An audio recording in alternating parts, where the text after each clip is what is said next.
미국이 전문직 취업 비자 신청자에게 10만 달러가 넘는 수수료 부과 방안을 구체화하고 있습니다. 법원의 제동에도 추진되면서 향후 법정 공방이 예상되고 있습니다. 캘리포니아 남부 지역에 이번 주도 극심한 폭염이 이어지면서 LA와 오렌지 카운티에는 폭염특보가 내려졌습니다. 네바다주의 대형 산불로 인해 4만여 명에게 대피령이 내려졌고 하와이는 열대성 폭풍이 접근하면서 폭우와 산사태 우려가 커지고 있습니다. 베센트 재무장관이 이란에 대한 경제적 고립 작전을 시작했다고 밝히면서 이란과 거래하는 제3국까지 겨냥한 2차 제재를 발표했습니다. 캘리포니아주의 휘발유 가격이 전국 평균을 크게 웃돌면서 또다시 상승세를 보이자 운전자들의 불만은 커지고 있습니다.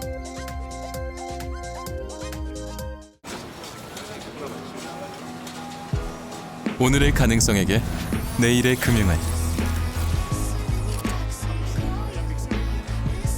쉽지 않은 도전에게 쉬운 금융을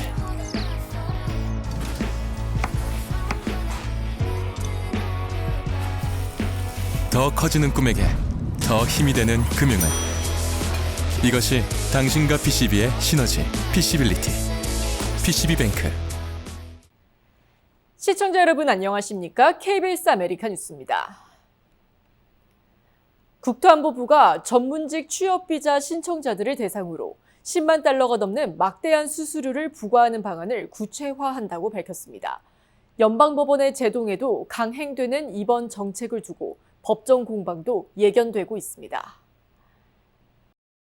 국토안보부가 학사 학위 이상 보유자들을 대상으로 발급되는 전문직 취업비자 신청 시 10만 3,256달러의 수수료를 부과하는 새로운 규정안을 발표했습니다.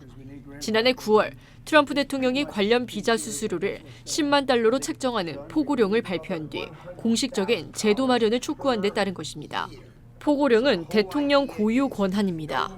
정책을 먼저 도입한 뒤 관련 부처가 세부 검토를 거쳐 장기적으로 추진 가능한 규정을 마련하는 구조인데 이번에 관련 부처인 국토안보부가 세부 지침을 마련한 것입니다. 전문직 취업비자 수수료 부과 규정은 앞으로 30일간 의견 수렴 과정을 거친 뒤 연말부터 적용되는 방안이 유력할 것으로 전망됩니다. 그러나 이미 미국에서 학생 비자로 체류하고 있는 경우 3년의 체류기간 만기로 비자를 갱신하는 경우에는 수수료가 부과되지 않을 것으로 전망됩니다. 이런 가운데 연방법원의 대응 그리고 법률적인 해석도 관심입니다. 지난 6월 매사추세츠 연방법원이 의회의 승인을 받지 않은 불법적인 세금에 해당될 수 있다며 관련 수수료가 위법하다고 판단을 내린 바 있기 때문입니다. 대통령 포고령으로 시작된 수수료 인상안이 국토안보부의 구체적인 제도 마련으로 시행을 구체화하고 있습니다. 연방대법원의 추가적인 법적 대응, 그리고 11월 중간선거 결과가 관련 정책 시행에 결정적인 영향을 미칠 거라는 예측입니다.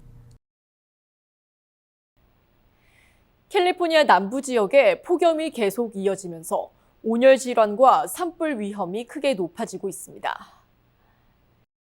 국립기상청은 해안에서 5에서 10마일 이상 떨어진 내륙 지역의 기온이 내일이나 모레부터 100도에서 110도까지 오를 것으로 예보했습니다. 이번 폭염은 내일부터 목요일 사이 절정에 이를 전망입니다. 특히 밤 기온도 평년보다 8도에서 12도 높아 밸리 지역은 밤 최저 기온도 70도대에 머물 것으로 예상됩니다. LA 카운티 전역에는 내일 오전부터 최소 금요일 저녁까지 극심한 폭염 예비특보가 내려졌습니다. 오렌지 카운티에도 내일 오전까지 폭염주의보가 발령됐고 이후 금요일까지 극심한 폭염 예비특보가 이어집니다. 보건당국은 충분한 수분을 섭취하고 낮 시간대 야외 활동을 자제해달라고 당부했습니다.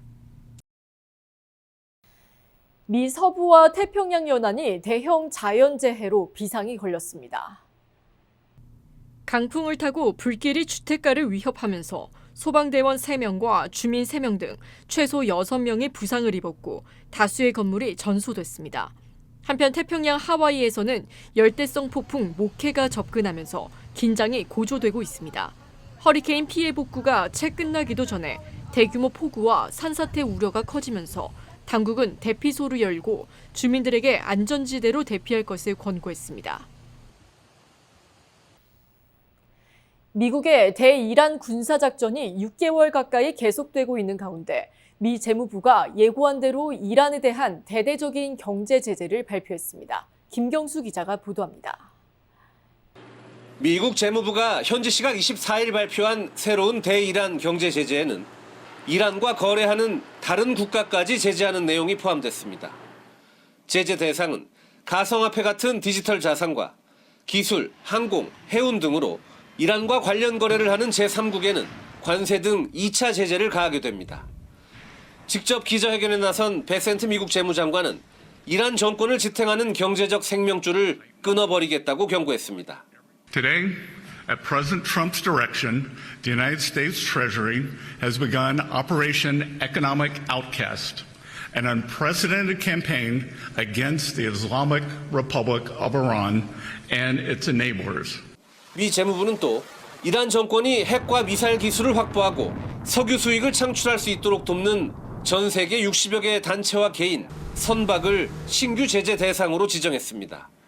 베센트 장관은 이란을 대신해 돈 세탁을 돕는 금융기관은 미국 달러 결제망에서 배제될 것이라고도 경고했습니다.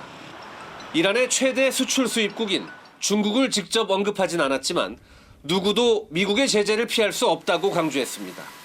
But we don't see any of those institutions targeted. We want to make clear here today that no one is above the reach of U.S. sanctions. 미국의 대이란 군사적 압박도 계속되고 있습니다. 미 중부사령부는 현지 시각 24일 소셜미디어를 통해 조지 H.W. 부시함의 작전 영상을 공개하면서 봉쇄 준수를 위해 상선 70여 척 등의 항로를 변경시켰다고 밝혔습니다. 결국 군사작전으로 이란을 굴복시키지 못한 트럼프가 이란 경제 고립에 나섰다는 평가 속에 사태가 장기화할 수 있다는 전망이 함께 나오고 있습니다. 워싱턴에서 KBS 뉴스 김경수입니다. 전국 평균을 훨씬 웃도는 캘리포니아주의 휘발유 가격이 또다시 상승세를 이어가고 있어 운전자들의 한숨이 깊어지고 있습니다. 전미자동차협회 AAA가 발표한 오늘 기준 캘리포니아주 평균 휘발유 가격은 갤런당 5달러 62센트로 전국 평균인 4달러 10센트보다 1달러 50센트 이상 높습니다. 지역별로는 LA 카운티가 5달러 68센트, 오렌지 카운티가 5달러 64센트로 주 평균보다도 높은 가격대를 형성하고 있습니다. 캘리포니아의 휘발유 값이 이처럼 비싼 이유는 전국에서 가장 높은 환경 세금과 함께 주 정부의 엄격한 환경 규제 때문으로 과거 극심한 대기 오염을 겪으면서 스모그를 줄이기 위해 타주에서 쓰는 일반 정제유 대신 오염물질 배출이 적은 특수 친환경 혼합유 사용을 법으로 의무화했기 때문입니다. 이 때문에 전용 정제 시설을 갖춘 일부 공장에서만 기름을 생산할 수 있어 공급이 제한적이고 생산 비용도 높습니다. 환경을 지키기 위한 취지라고 하지만 타주에 비해 턱없이 높은 주유비로 운전자들은 너무 비싼 것 아니냐는 원성과 불만을 터뜨리고 있습니다. 오늘 아침 그라나다 힐스의 한 주택에서 불이 나 한 명이 숨졌습니다. 불은 오늘 아침 8시쯤 노스 스윈튼 애비뉴의 한 단층 주택에서 시작됐습니다. 소방대가 도착했을 당시 주택에서는 연기와 불길이 치솟고 있었습니다. 인근 주민들도 호수를 들고 나와 불이 주변 주택으로 번지는 것을 막았습니다. 소방당국은 신고 접수 23분 만에 불길을 잡았습니다. 이후 주택 내부에서는 의식을 잃은 사람이 발견됐고 현장에서 사망 판정을 받았습니다. 경찰과 소방당국은 정확한 화재 원인을 조사 중입니다. 미국 내 15개 주에서 알팔파 새싹을 매개로 추정되는 식중독 집단 발병으로 55명이 대장균과 살모넬라균에 감염된 것으로 집계됐습니다. KBTV 김은지 기자입니다. FDA와 CDC에 따르면 이번 집단 발병으로 지난 5월 31일부터 8월 8일까지 15개 주에서 최소 55명이 감염된 것으로 조사됐습니다. 전체 감염자 가운데 46명은 시가독소 생성 대장균에, 7명은 살모넬라균에 감염됐으며 2명은 두 병원체에 동시 감염됐습니다. 현재까지 4명이 입원했고 사망자는 보고되지 않았습니다. 보건당국이 환자 34명을 조사한 결과 26명, 약 76%가 알파파 새싹을 섭취한 것으로 확인됐습니다. 역학조사와 유통 추적 결과 미네소타주 미니애폴리스에 기반을 둔 Everything Sprouts가 생산 유통한 알파파 새싹이 이번 발병과 관련된 것으로 확인됐습니다. 문제가 된 제품은 Everything Sprouts와 칼코 브랜드로 판매됐으며 음식점과 식료품점, 도매업체 등에 공급됐습니다. FDA는 지난 8월 19일 업체 현장 조사와 제품 샘플 채취에 착수했으며 오염 원인과 추가 관련 제품 또는 업체가 있는지 조사하고 있습니다. KBTV 뉴스 김은지입니다. LA를 방문하는 여행객들이 팬데믹 이전 수준의 회복세를 나타내고 있습니다. 한인 관광업계도 차별화 전략을 시행하는 등 발빠른 대응에 나서고 있습니다. 이유수 기자입니다. 지난 2019년 LA를 찾은 여행객은 역대 최고 수준인 5,070만 명을 기록했습니다.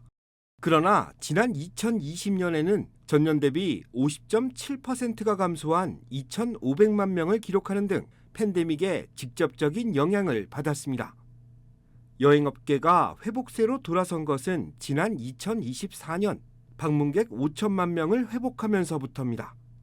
월드컵 개최 등 스포츠 특수의 인접국인 캐나다와 멕시코 여행객 유입이 과거 수준으로 돌아섰고 한국을 포함한 아시아 주요 국가에서 미국을 찾는 여행객들이 다시 늘어난 것이 이유입니다. 팬데믹 기간 동안 여행을 다니지 못한 소비자들은 과거보다 높은 수준의 경험을 기대하고 있습니다.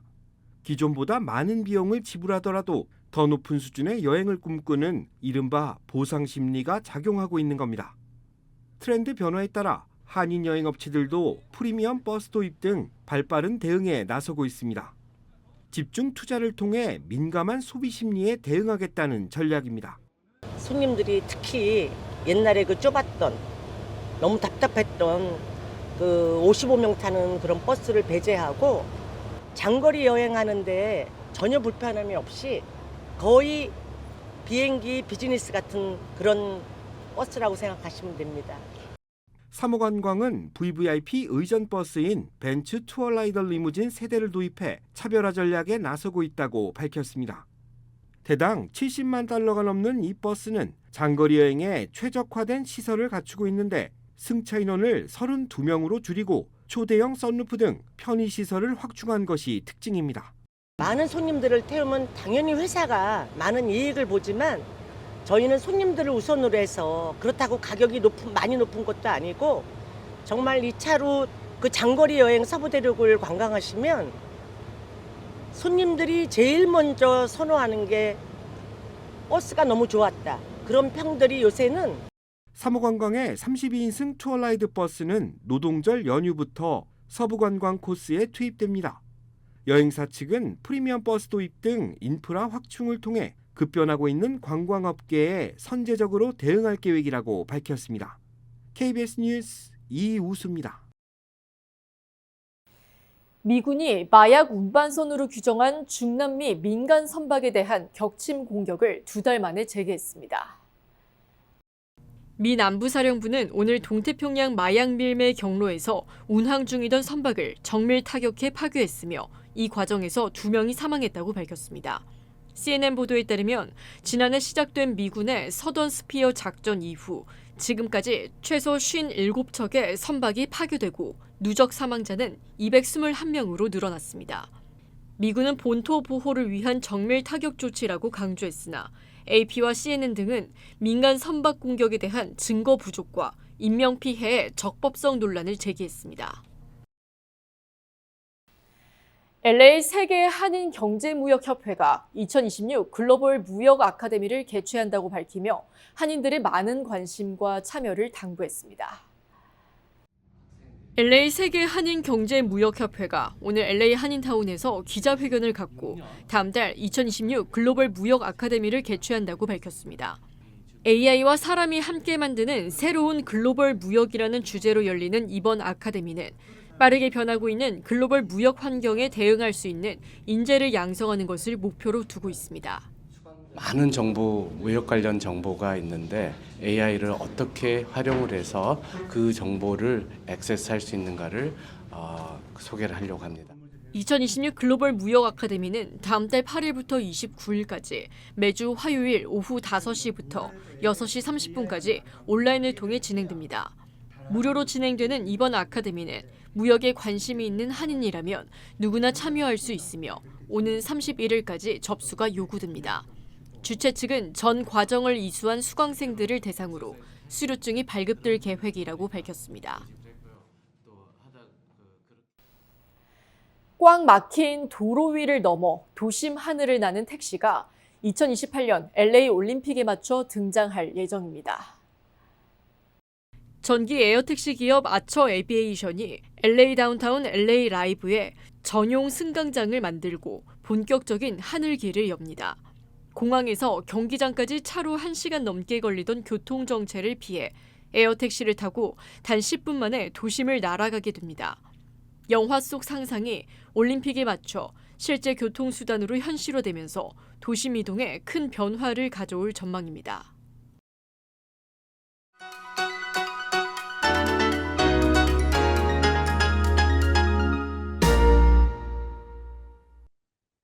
주식시장은 오늘 엇갈렸습니다. 지난주 낙폭이 가장 작았던 다우존스가 유일하게 초반의 약세를 강세로 뒤집는 데 성공했는데요.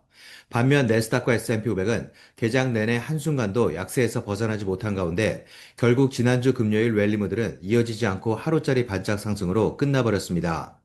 이란에 대한 신규 경제 제재 발표와 결렬된 캐나다와의 무역 협상에도 불구하고 오히려 국제유가와 국채금리는 하락했지만 딱히 호재로 작용하지는 않았습니다. 이번 주에는 개인 소비 지출, 2분기 GDP 속보치와 내구재 주문 등 핵심 경제 지표들이 발표되는데요. 여기에 수요일 장 마감 후에는 엔비디아의 실적 공개와 목요일부터 토요일까지 열리는 잭슨홀 심포지엄이라는 초대형 이벤트도 앞두고 있습니다.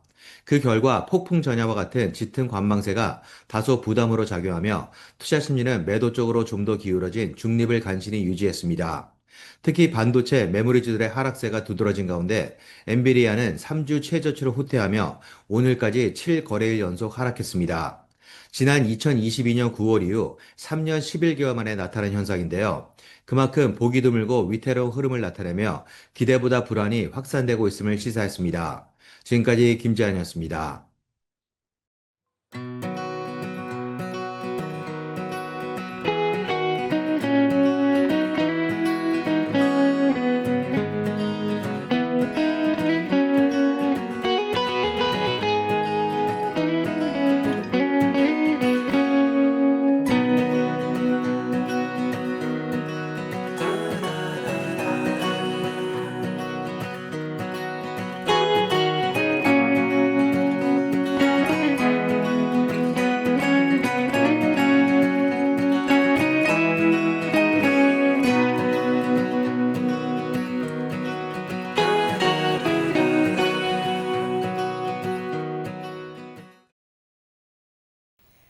KBS 아메리칸 뉴스 오늘 소식은 여기까지입니다. 편안한 밤 되시기 바랍니다.